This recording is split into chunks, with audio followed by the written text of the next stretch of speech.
What are you seeing from Troy Williams, their new quarterback? A good player. I mean, he's throwing the ball well. He's an athletic guy. He's got a great command of the offense. Going back to Isaiah, obviously his dad was in the NFL. When you're in a kid is in a situation like that, are there certain traits that he has, or certain study habits or work habits? Well, I think he's been. The one thing is he's been around football his whole life, so I think that gets passed down naturally. Being around it, being football, being important. Obviously, being able to learn some things from his dad, and his dad was a tough, competitive guy. And you see that kind of in Isaiah. If Khalil is the one who starts on Saturday, what's your assessment of his readiness, or how he's done this week? He'll be ready to go.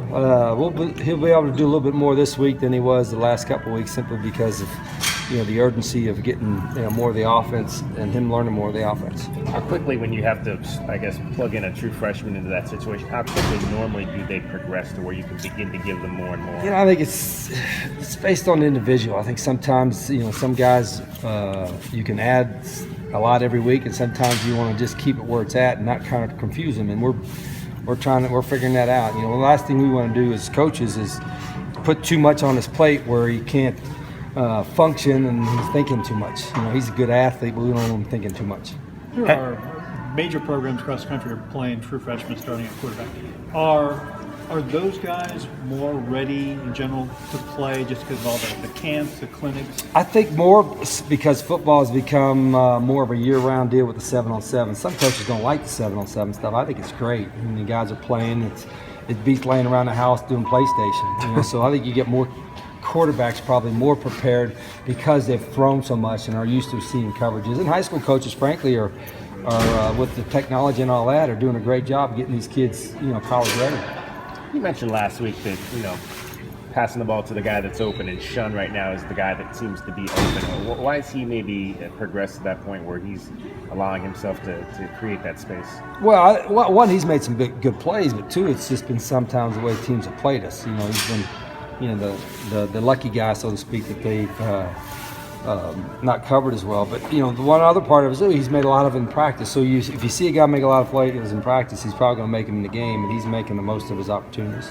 Have you guys spent more time on special teams this week, and what's your area of focus as far as that goes? Well, we're doing the same amount. Obviously, there's so much time you can do on it. The biggest thing is just we've made a few changes, personnel-wise. It's just executing better, and it's frustrating at times because we do put a lot of time into it, but the guys know how important it is.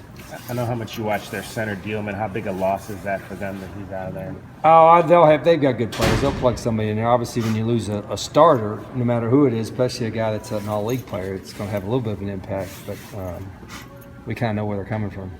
So last week we talked about third down defense. Third down offense has been an equally big problem. Is there any trend that you've noticed, or anything that you feel like you need to do to improve that percentage? Yeah, be better on third down. I mean, is it a first and second down problem, creating third and longs? A lot of times offensively, your third and shorts, and the same thing true defensively. The frustrating part is when we've had some third and longs on defense and not gotten off the field, and so we've got to just execute a little bit better, and we're close. It's not like golly, but unless we get more 3-and-outs or more turnovers, we will struggle. Offensively, not converting third downs. You need to do that to sustain your tempo, right? To get rhythm, to make them play more defense, and a lot of times it's that first down as well. Once you get that first down, it seems like we're in a better rhythm, and it's not like we don't work on it and not conscious of it. You just got to execute better. Do you have some backup cornerbacks who are kind of knocking on the door, trying to get into that starting lineup? Yeah, there's Coach Williams is trying several other guys there this week, and the guys we got can play. It's just sometimes you lose a little bit of confidence here and there, and I don't want those guys to do it because we got good enough players that they should be playing with confidence. You mentioned that you like to have 5 quarterbacks if you can. When scholarship. Yeah. Is it? And normally we will. Is it difficult to convince a 5th guy to come when you already have 4 guys?